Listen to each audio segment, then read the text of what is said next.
No matter where you run and hide there, I know we'll meet, yes we'll meet. I know your love for me is strong there.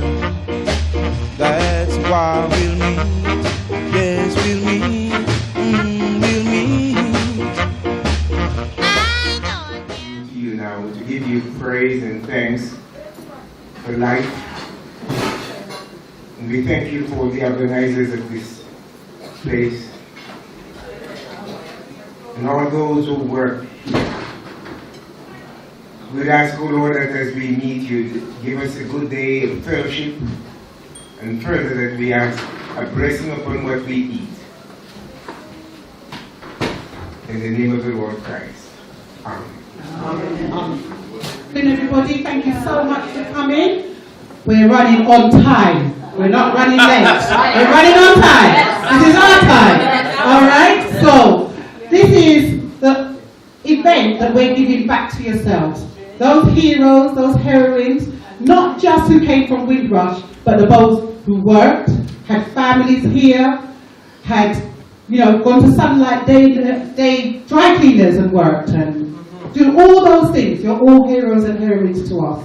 So we wanted to say thank you, and Merry Christmas, Happy Holidays.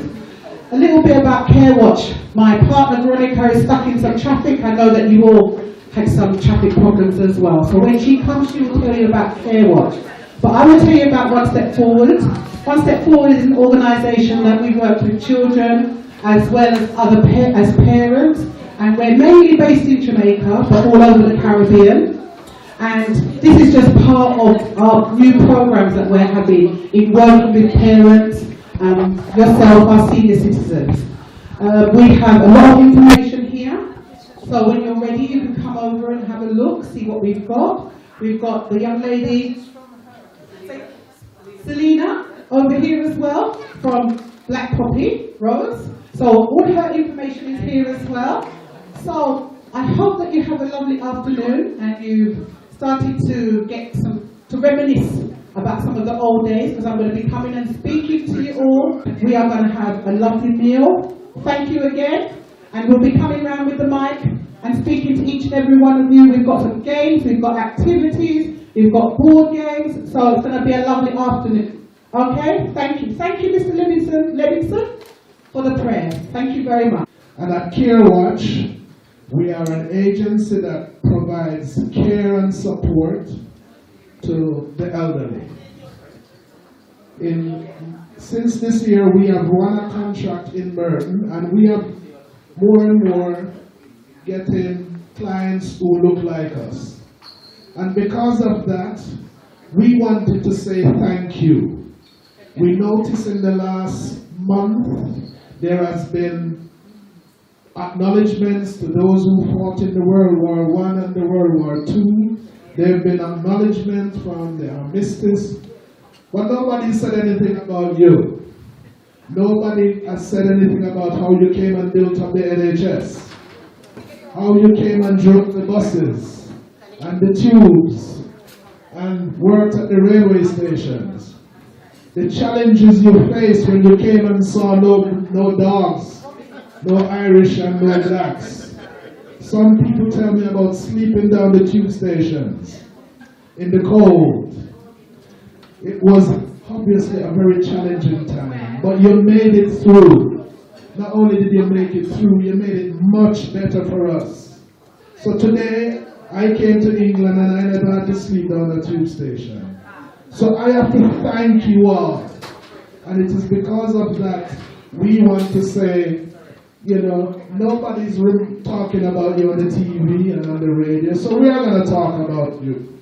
We're going to hope you can come up and share your stories if anybody wants to share anything. And just tell us about some of the challenges you face. We have more challenges coming. We've got Brexit, which is going to probably be the biggest challenge my generation is going to face in the next 20 years. You might be able to tell us about how you got through so that it prepares us to face Brexit.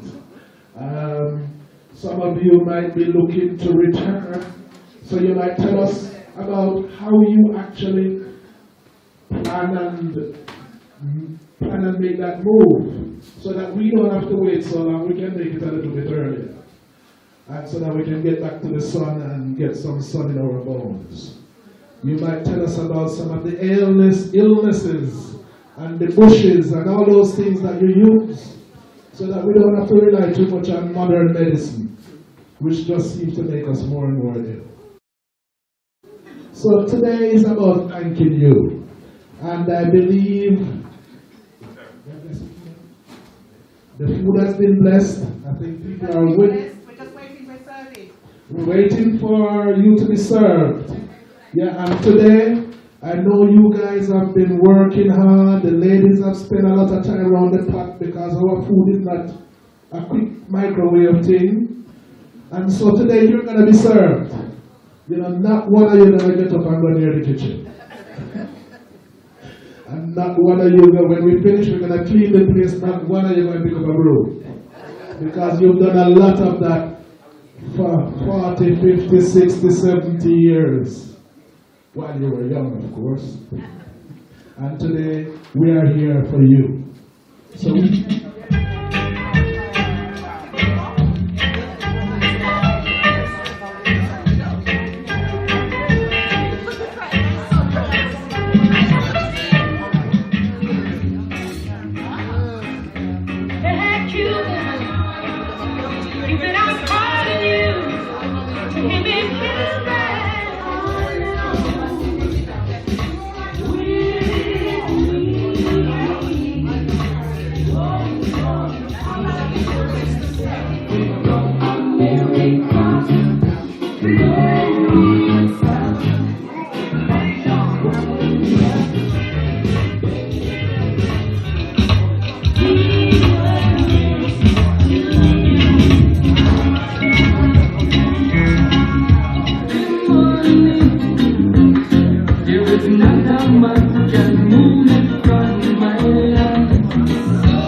I just want to say one thing again. Thank you very much.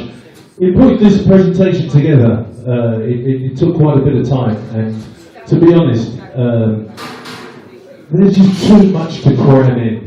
There is too much to cram in. So I wanted to try and represent as many different professions as I could. And in trying to do that, I thought, gosh, this is taking too much. I've only limited it down to a few. But we're here to say thank you to all of you. London, this lovely city. You can go to France or America, India, Asia or Australia, but you must come back to London City.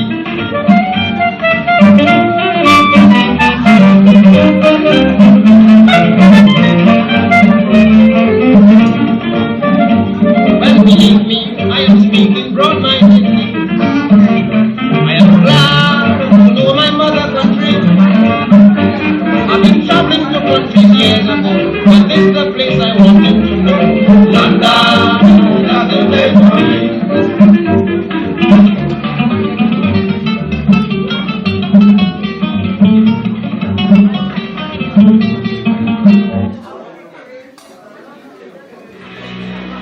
I'm proud of my Caribbean heritage, but I sometimes feel that the contributions made by West Indians for this country are often overlooked. It's never easy to leave your homeland, but in 1940 thousands of Caribbeans did. They did it voluntarily and at their own expense to stand shoulder to shoulder and fight alongside Britain in her greatest time of need, the Second World War.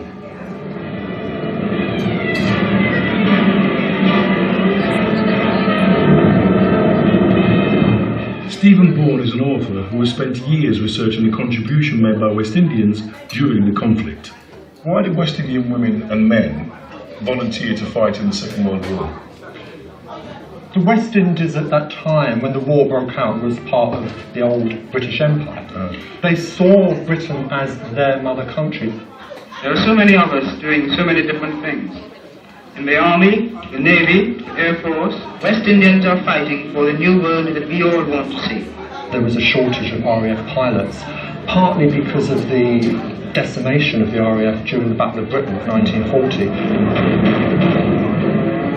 But many, many came, over 12,000 who joined the RAF during the war. One of them was Sam King, who was proud and glad to leave his home in Jamaica to fight for his mother country. What was it like when he first came here to England? I arrived in Greenock, Scotland on the 9th of November. You went to Scotland, you didn't come to London? No, you don't come to London. The Germans were bombing down here. I left 80 degrees and I landed in -4 for 2 weeks. And I thought I was going to die. But by the grace of God, we lived. What was your job? I decided that I would do repairing aircraft. It must have been a very difficult thing because the planes were being shot down all the time. They expect you to work 12 hours night and day to get them repaired and going again. I felt that we did what we should and did, but the nation in general did not give us enough credit. We came, we fought, and we died. Within 3 years of the war ending, many of the Caribbeans who had served in the armed forces decided they would return to Britain in search of work. On June the 22nd, 1948, the Empire Windrush docked here at Tilbury. It was to become the most important landmark in multicultural British history, as it was to herald the beginning of mass migration to these shores. You can just imagine the apprehension of those people coming off that boat. They had a whole new life awaiting them. But the problem was, times had changed. Britain had changed. During the war, those people had been welcomed with open arms. But all that was different now. Britons wanted the world to go back to the way it was before the war. But that wasn't to be.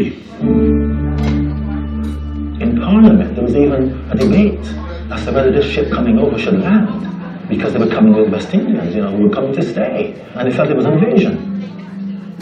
Coloured people, you can get them all out of the country, and as soon as you can get them out, the better I'll be pleased, I'll tell you that.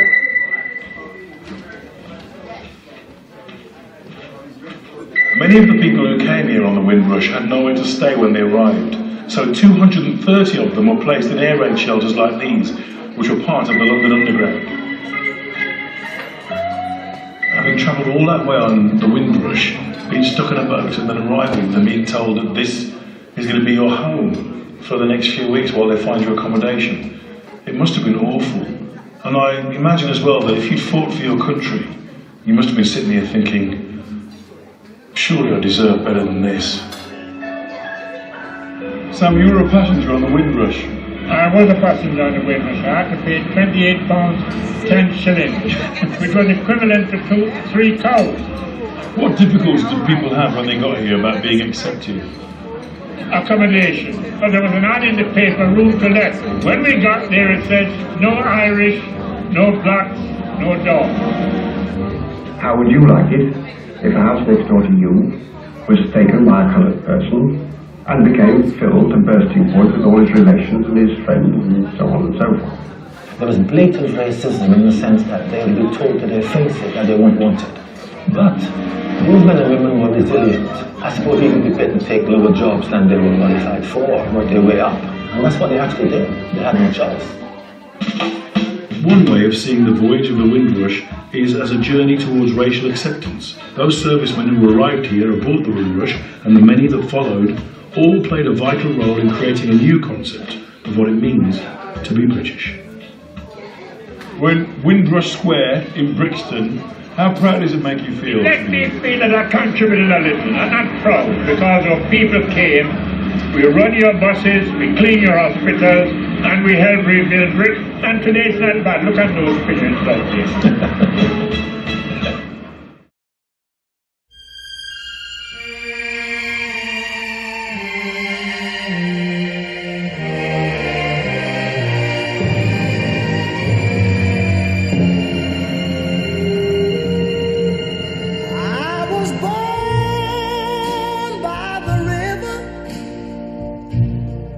in a little tent. Oh, and just like the river I've been running ever since. It's been a long time coming, but I know a change gonna come. Oh, yes it will. It's been too hard living, but I'm afraid to die. 'Cause I don't know what's up there beyond the sky. It's been a long time coming, but I know a change gonna come. Oh, yes it will. I go to the movie and I go downtown. Somebody keep telling me don't hang around. It's been a long time coming, but I know a change gonna come. Oh, yes it will. Arrived at the train station, it was cold, and in the morning the train station was absolutely heaving. I didn't know London was so cold. My teeth were natural. My nose was expelling juices that I didn't even have control over. I was in a desperate state. Suddenly there's relief because I can hear my name being called, and it's my mother. And she had what I had seen for the first time, a coat, an old coat. I've never seen one of those things. And gloves.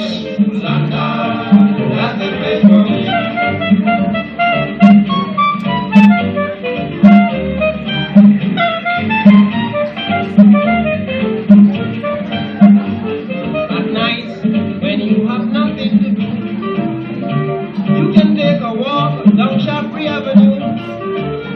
There you When I first arrived, I came to meet an uncle at night who was already established here. So we lived with him for, another cousin and I lived with him for a little while, well, probably about 3 months, until we could find ourselves our own days. But that was difficult to get hold of in those days, and you were often greeted with the sign, no blacks, no dogs, no Irish. When I get to England, it was strange. I cried for about a week. I didn't know anybody here. In St. Vincent, even now, most people will meet you in the street, they never set eyes on you before, but they tell you hello. Good morning, sir. Good morning, man. Then you go to England. When I got to Tottenham, I never forget maybe the first day or two, you walk out, just walking around the area and see people in the garden hanging out their clothes. I was only a teenager, and I say good morning, and the lady just turned her back and continued hanging out her clothes. And when I told my brother, who I was staying with, he laughed and he said, boy, this is England. White people don't talk to you like that in the street.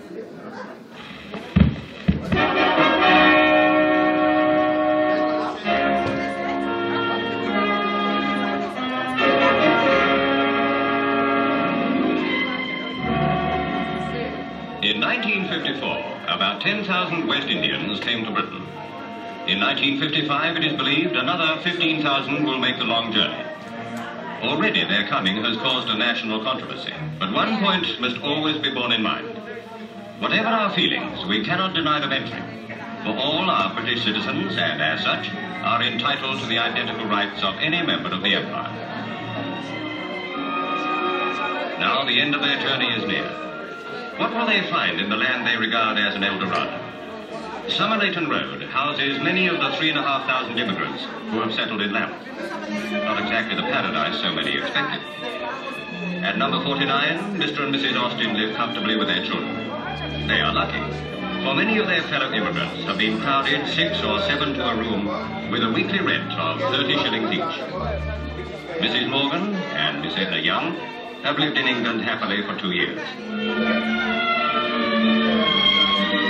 Samuel Davies works as a machinist, though he is a qualified commercial teacher. He too counts himself lucky. The labour exchange usually finds jobs for the immigrants within a few days, if they're employable. Some, it must be remembered, have never tackled any of the jobs that are vacant. But for many, there will be wage packets of £9 or £10 a week. And contrary to reports, the influx of West Indians does not cause unemployment amongst the white workers. There is work for all, coloured and white. I was ostracised. My uniform, the buttons were ripped off my uniform and chucked away. My uniform was put behind cupboards where it was dusty and dirty, so I couldn't find it. And this happens often, isn't it? Oh, absolutely. Oh, within that first 3 years, oh yeah. Matchsticks, they put matchsticks in the keels of my car. You probably won't remember this, there's a coin called a half a crown. It has a serrated edge. That was scratched on the side of my car. My tyres were slashed, and my car was towed away to a car pound on several occasions, and I had to pay to get it back. This is all by the policeman. Okay. Why were they doing that to you? When you are the minority, why would somebody be doing that? Because they wanted me to leave. People in life resent change. And the police force started in 1839. And if you can imagine, there's no black policeman, there's an all-white outfit. And all of a sudden, this black bloke comes along there in 1967. You know, who does he think he is, sort of thing? And they did their best to get me to leave. But I put a bit of credit on the people who gave me the opportunity. I mean, it could have gone wrong. Yeah. Because I could have left after 3 years. Thank you. You're very welcome. Thank you.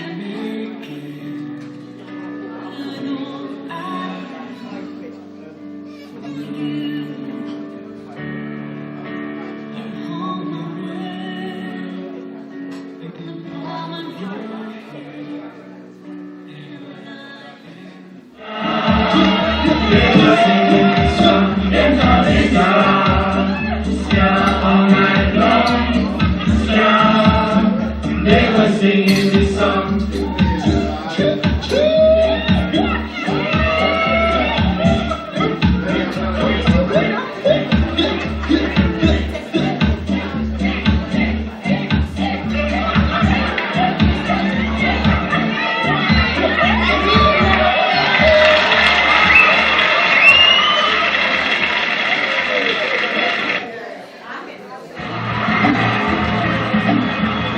July the 22nd, 2013, and Prince George, like countless royal princes before him, is presented to the nation by his proud parents.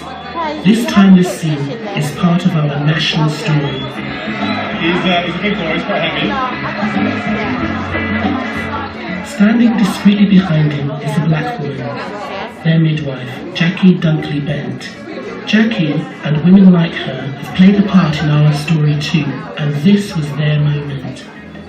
Thinking about that time in my life around the royal births, the midwives were very proud, and there were many midwives in the NE extractions who talked about showing their children the television. In all honesty, I was overwhelmed by the impact that it had on others. Jackie and her colleague Erona Ahmed were following in the footsteps of thousands of Caribbean and African women whose contribution over the years has largely gone unnoticed. Those days, people, when you put on this uniform and your hat and your apron and your belt, the people respected you for that. Oh, I couldn't part with this. This is history. And yet, they have helped create and sustain the NHS for almost 70 years. Without those nurses, we would not have the National Health Service we have now. There's no doubt in my mind that those of us who migrated into England in the National Health Service saved it. They looked after us even at the expense of caring for their own families. My children were always complaining that they never saw me. They never, what is happening, Mom?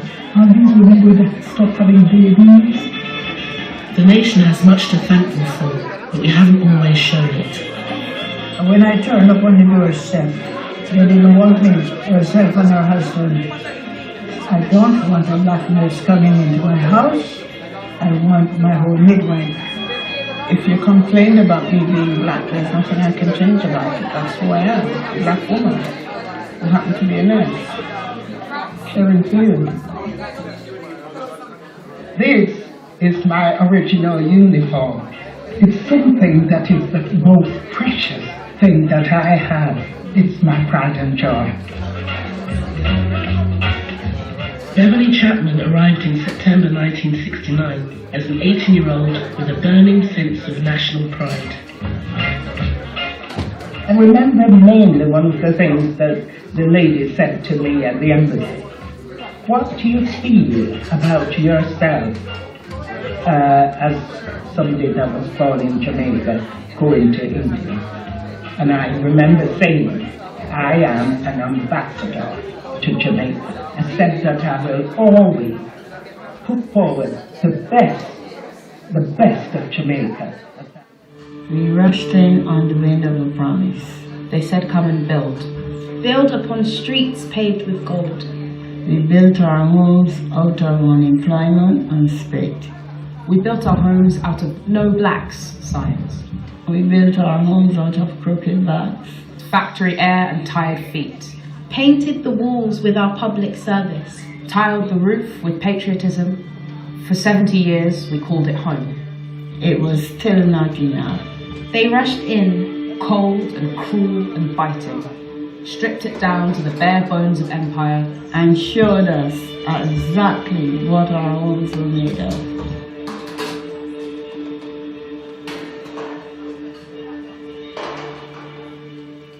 Thank you. Yes, that was very nice. Thank you very much. Enjoyed that. Thank you. All right. Yeah? Brought us some memories? Yes? Who have we got that are nurses? Nurses? Yeah? Ah, look at that, Auntie. She's a nurse.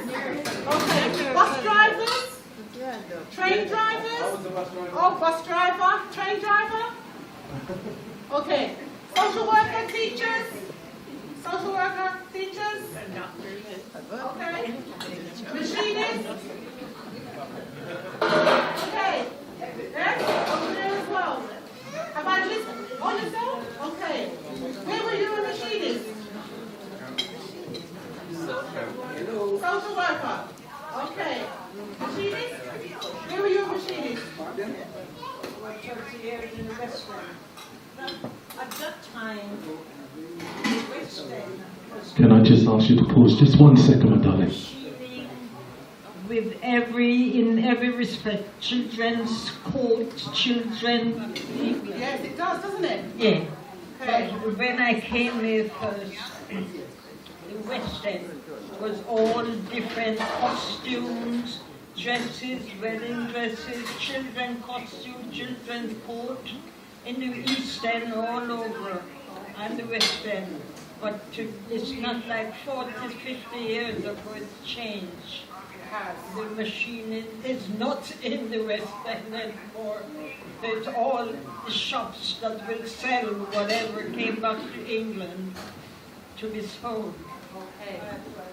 Can I ask, how young are you?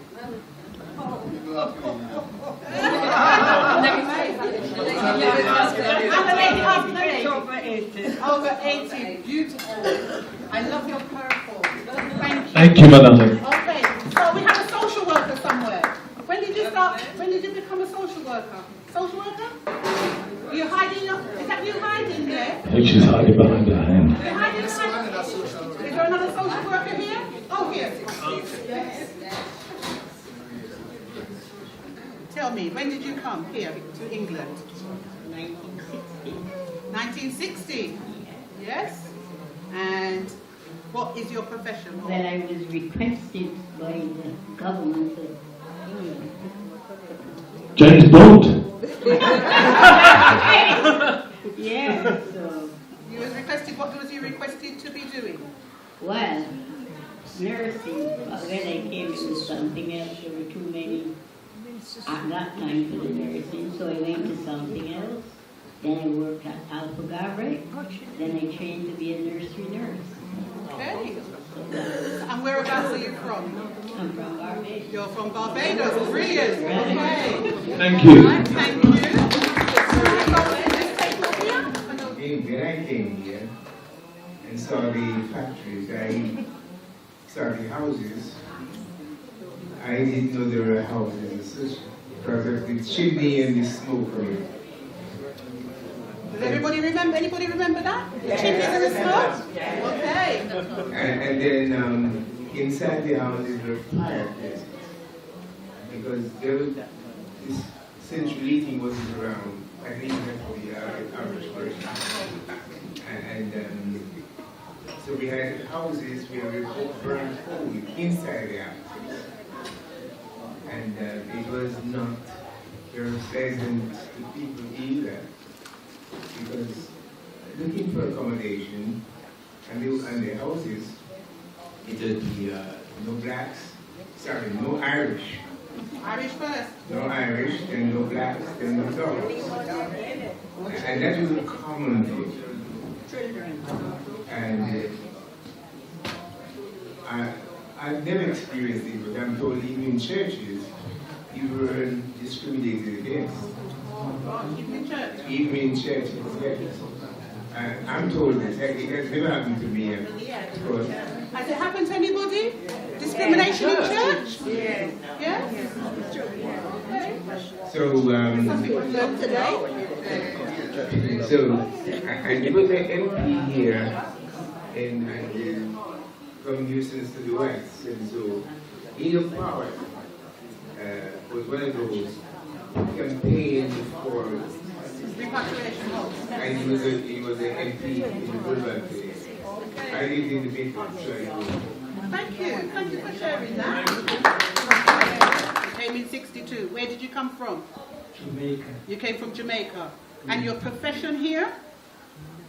Cook. You're a cook. Ah! What did you think of the food? It was all right? It passed. Delis. Yes. It came from Delis. Thank you, Delis, for supplying. Yeah, and our service. Thank you very much. Yes. So, and when you came here, what did you do? I was cooking. So, in those days? Yeah? Well, I can't say much discrimination. Okay. Yes, because my boss them they didn't show me any discrimination. The workers them I don't pay them no mind. Okay. Because the managers they were very much like me. Okay, brilliant. Yes, and I worked there. Until you stopped working? No, I live there. Okay. Yes. So one of the manager, sometimes he work on my shift. I take the bus to Brixton in the night, and he go and take the train. Okay. Yes, I don't have nothing to hide.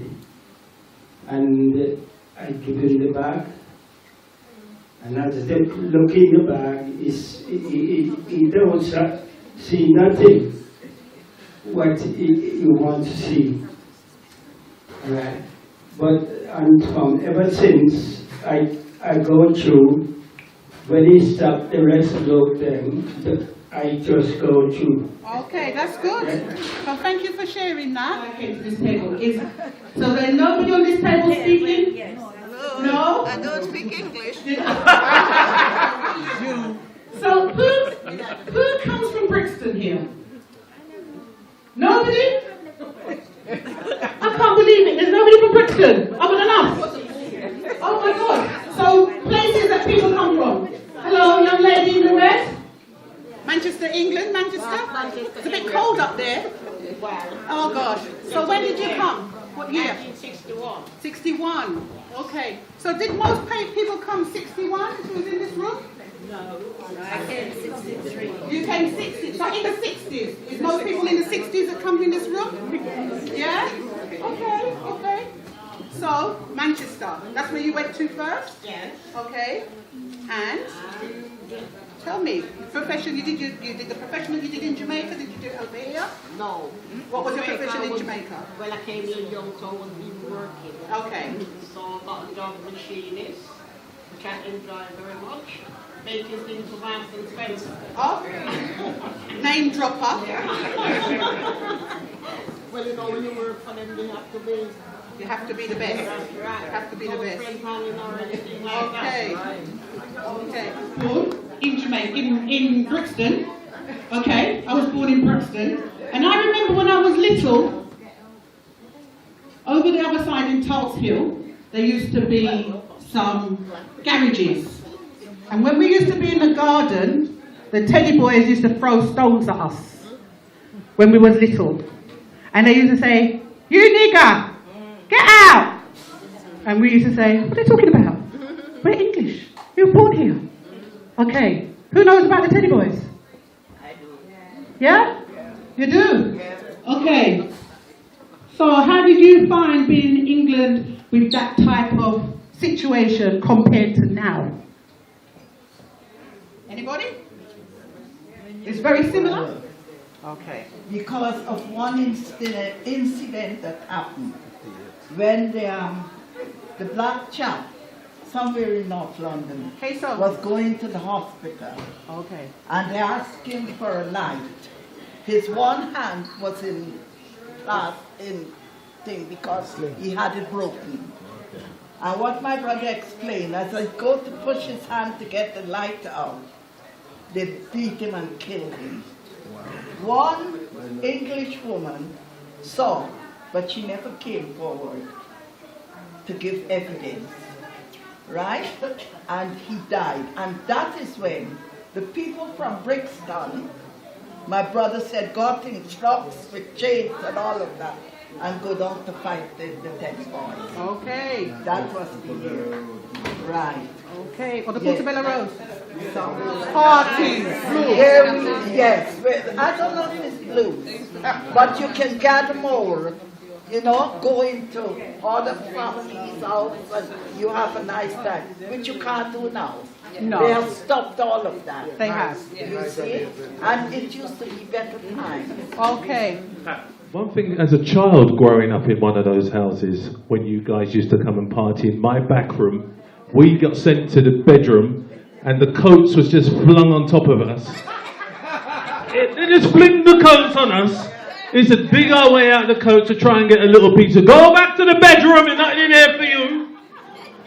And then all you heard was the dominoes. But the thing that stuck with me, and it was really, really strange, and it's something that I learned as I grew up, was as you guys were partying, the volume of the conversations got louder and louder and louder. So much so that little me was thinking, gosh, Dad's having a fight out the back there. And all it was you lot playing dominoes.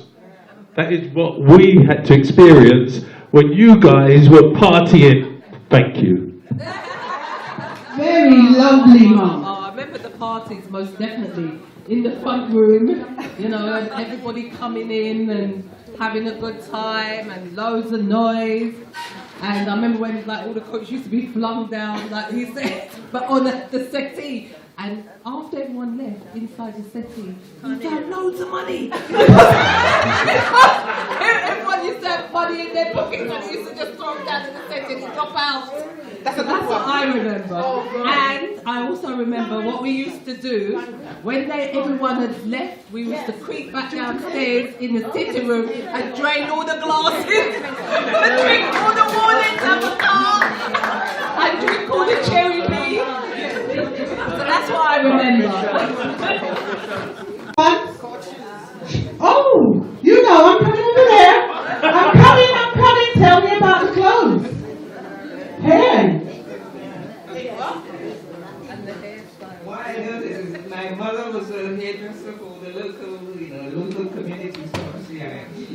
who were very elegant and had everything matching. So what we talk about is that they had the corset to keep their waist in, and to get the skirt out, you needed the crinoline.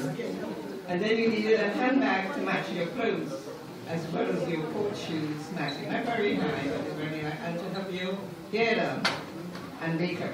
So that's it. We black women can dress. Oh, yes.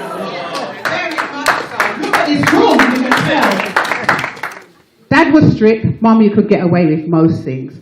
How did you find... I got away with everything. Oh, yeah, he's a bit spoilt, he is. That's my brother over there. He's a bit spoilt. He's only boy. 4 girls, so yeah. Bringing up your children, how did you find it different from where you came from to being over here? Who haven't I spoken to? This lady here in the purple. Hello. I haven't spoken to you. Yes. Hello. My name is Princess. Oh God. So you didn't know that you're a mother high royalty. And I'm Ken's mom, Kenneth McCullough's mom. And you know, I had Ken in 61. And those days you live in, I was a tenant in a, and those days I tell you, when the child grow up, when the child is a baby, the landlord, no children, the baby cry, too much noise, and then I had the second child, and that was worst. When Yvonne, because Ken born 61, the other one 62, and when the baby was about 6 weeks, he came and said the baby is making the mortgage now for the council to agree, one after the other, and a pot of tea. And he forget what he came about. Yes, because... Wow! I never had no black teacher at all. Most people seem to say, but I was really lucky. I had black teachers at primary school. I had maybe about 3 black teachers at primary school. Okay. And where did your mum and dad come from? Barbados. This is my mum. Oh, this is your mum? My dad. Oh, and this is Daddy, you're being very quiet. Looking very dapper. So which profession did you... Hello? So, tell me a bit about when you came over. Tell me a few of your memories. I came over in 1960. I was recruited in Barbados by the British government and London Transport.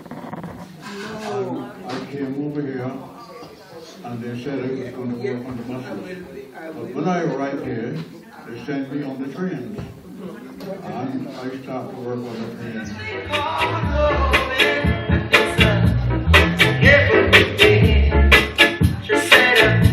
It can break your heart.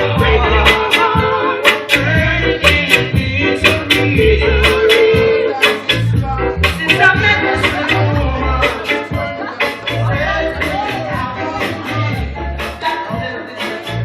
too late to turn back now. I believe I'm falling in love. Too late to turn back now. I believe I'm falling in love. I found myself on a curve. I can't sleep one night. Too late to turn back now. I believe I'm falling in love. It's too late. I love you, darling, and that's no lie. Oh, stick by me, I'll stick by you.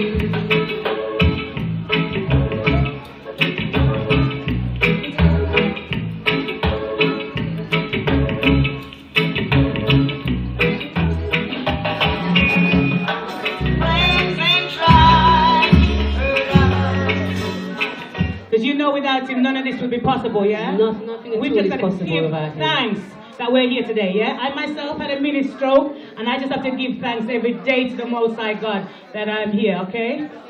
Okay, so the first song, we just want to just give some blessings unto the Lord and just say, we are blessed. We woke up this morning. We are here, okay? We're fellowshipping with one another. All right, peeps? Hello. All right, you know we're blessed. Yeah? Who's blessed in here? All right, so come down with me now. After 2, 1, 2. We are blessed. We are blessed. Every day of our lives, we are blessed. When we wake up in the morning, till we lay our heads to rest. Every day of our lives, we are blessed. We do it again one more time. Come on. We are blessed. We are blessed. Every day of our lives, we are blessed. When we wake up in the morning, till we lay our heads to rest. Every day of our lives, we are blessed. Give thanks unto the Most High God. If only you told me yourself. Oh, but from who? From someone else. Book and shut it in. 'Cause I know you're having an affair. And is that just down there? She lives at number 6. Yeah, and why just down the road from me so I could see, and all the people around me, they can have it. Oh, yeah. Tell me, baby, tell me why.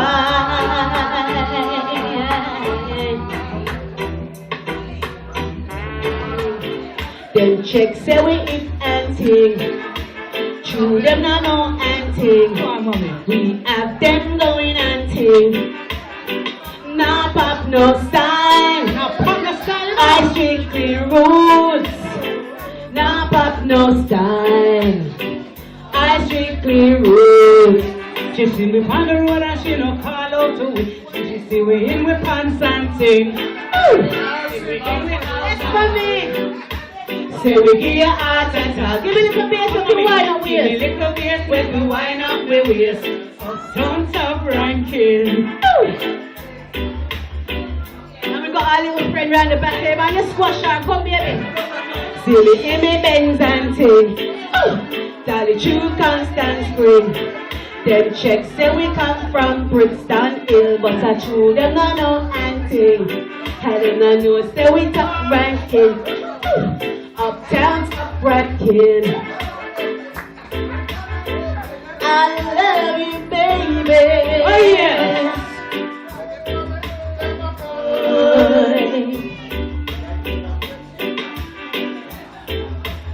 I'm still in love with you, boy.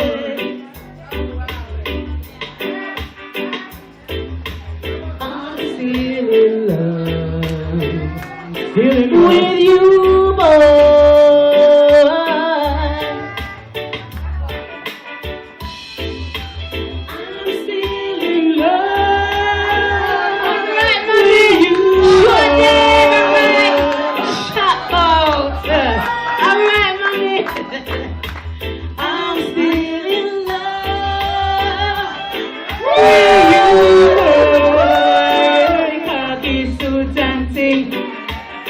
We not pop no style, I strictly rules.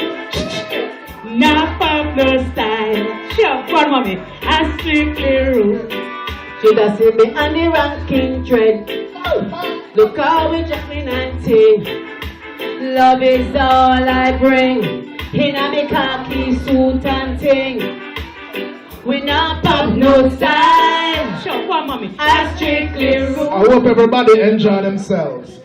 I just want to see, did anybody in here used to keep blues dance in Brixton? Because if one did lose on the wall, these are two of the ladies that were responsible for that. So you can sue them today. Did I hear somebody say dollar wine?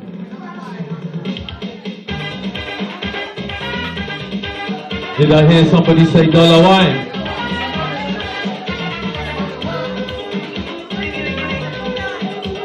Did I hear somebody say dollar wine?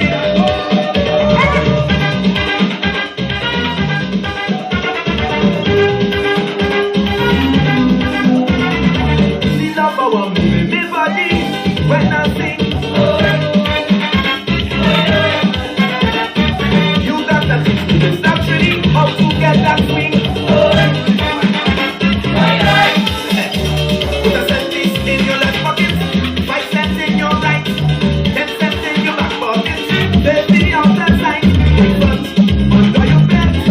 Take that dollar, if you want.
And I was born here in 1982. My grandparents came here in the 50s, and my granddad told me a story because I'm a genealogist, so I traced my family tree and I do that for other people. But he said to me that he was at a fun fair one day, and all of a sudden somebody spat at him. So he turned around and he thought, you can't be spitting at me. So they came into his face, they said, what are you going to do about it? He punched them in the face. He said, you're not going to treat me how you think you're going to treat everybody else. He's not going to tolerate that. And as a result of that, I have that nature. You're not going to do something to me that I feel is unacceptable, and I'm going to deal with that. So through that, so I learned this later in life. I was very rebellious growing up because I didn't quite understand what it meant to be black, a young woman, and growing up here in this country with the rubbish that we'd hear all the time. So I started a campaign 8 years ago called the Black Poppy Rose. Has anybody heard of it? No? Yes? Did anybody see the banner that was up here this evening? Excellent. So 8 years ago, I embarked upon a project where they said that, black people were in the war, and I said they weren't there. I went to school here. They teach you everything in school, is what they tell us. But they didn't tell me that, so I went and did research. And I found videos and books and documentaries, and I thought, if they didn't tell me, then they didn't tell everybody else. And if they didn't tell everybody else, then it's my job to tell them. Because I felt hoodwinked. I felt, it was a liberty. I could have been empowered in greater ways to know that my people have contributed and done great things in our past for me to be able to go and do more things, a pillar stone for us to what we're supposed to do today. So I started that. We've got a symbol of remembrance because the idea is that Although we're from the West Indies, before 1400s, there is no history for the West Indies as we know it. So where did we come from? So when we look further back, we're looking at Africa. But Africa didn't look the way that it looks today. So the idea is for us to start telling our stories, sharing our stories, having moments like these with our children, with our loved ones, with our friends. So the symbol is for us to wear all year round because we haven't even started the conversation. The conversations are going to allow us to heal. They're going to allow our children to heal. Because I can only imagine how you feel seeing your grandchildren and hearing the news that's going on today, and you're facing the same news that you were facing yourselves 50 years ago in this country. So now the tables have turned, but the information is still limited, it's still lacking. So I feel that if we start talking and sharing, hopefully the healing will start. The truth that is under all of it will allow us to start making the right choices. Start thinking right, doing right, acting right. Because if we're saying, calling one another sister, brother and sister, how is it I can't look after you as I would look after my own blood sister who grew in my house? You are my community, you are my responsibility. And I hope in turn you feel I'm your responsibility. I don't want your money. I want you to look after me. I want you to tell me the truth. I want you to care for me as you would care for anybody else, because I, in return, am aiming to do the same thing. So through the campaigns that I'm working on, educating our children, educating the communities, because it's not just our community that doesn't know. The more people know, the idea is the better we're supposed to become. That's why we go to school. But if we're not getting the education there, we have to start thinking again about what education means and how we go and get that. So through the work that I do, that's what I do. I take it up and down the country, so we don't lose them.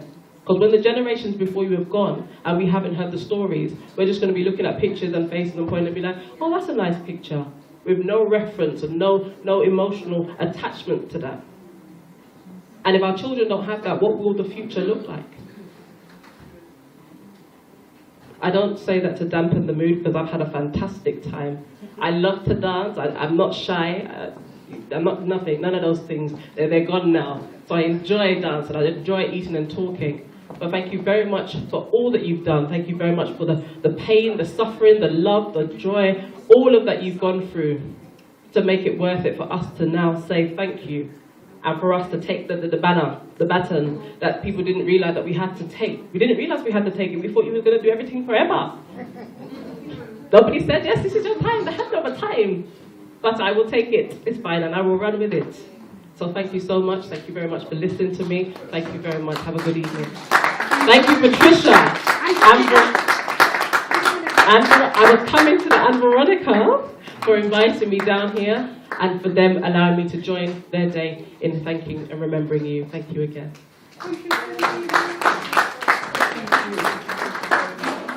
Masters, and he worked hard for it through a lot of things that happened to him, and he's very humble, but I love him and I'm very proud of him. Masters in Special Education Needs and Disabilities. And what did you get? And what did you get? You must be proud of it. A little distinction. A distinction! Clap! Can you imagine? Whoa! Mr. Corey Hyde. Thank you for all your help. Thank you for everything that you do towards helping us. I love you. Okay, we're gonna do a raffle. Okay, we're gonna have our raffle. Who's got their? Have everybody bought their raffle tickets? Has everybody bought their raffle tickets? Yes. Okay. And we've got for the first prize a dinner for 4 people made at their home. So you will have a chef that comes to your home and make you a meal. Or if that's not what you'd like, we can always change that and we could take you out. Drum roll! Yay! What's your name? Kende. Kende is going to pick the number. Somebody say Kende. Kende. Come on. What number? 47. 47. Going once. Going twice. You got it? Yay! Teddy bear over to the young lady. All right, what's the name of the lady that's won? Anita. Anita, it's coming to you, Anita. It's coming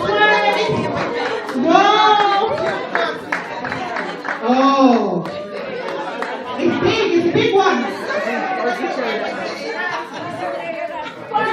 Massive. Yay.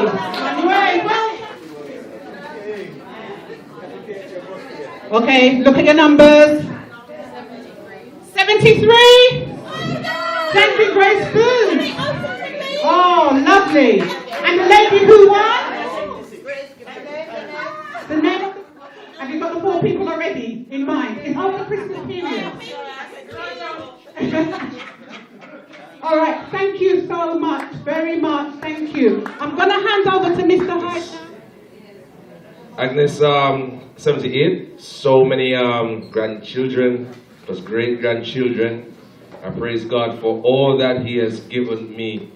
So, the gift of the blessing on Agnes, and she's giving thanks. So she has achieved that blessing through giving thanks to God. So, give Agnes a lovely round of applause.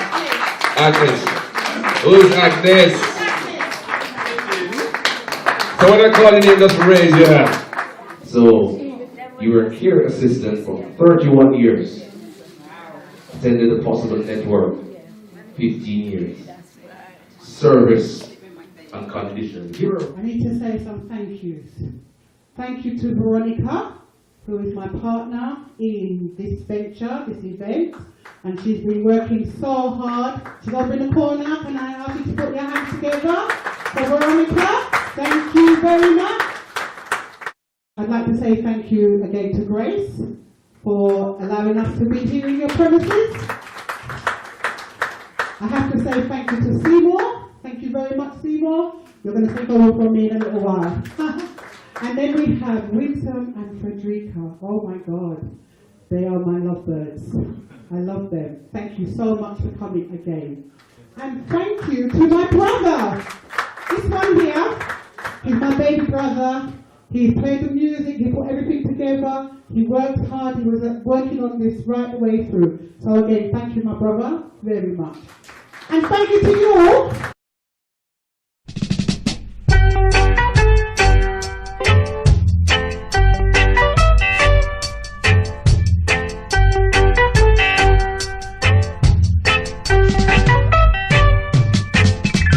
Hey, fatty boom boom, the sweet sugar dumpling.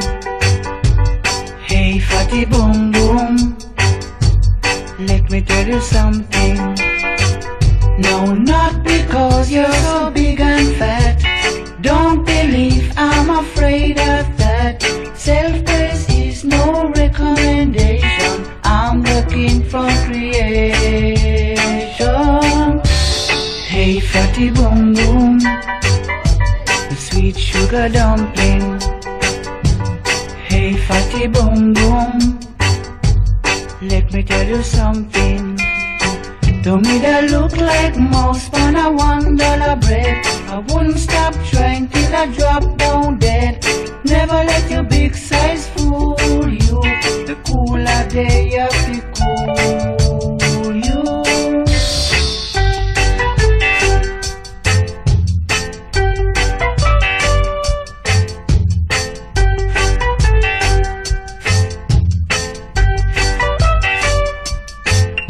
That look like a mouse on a $1 bread. I wouldn't stop trying till I drop down dead. Never let your big size fool you. The cooler day of the cool you.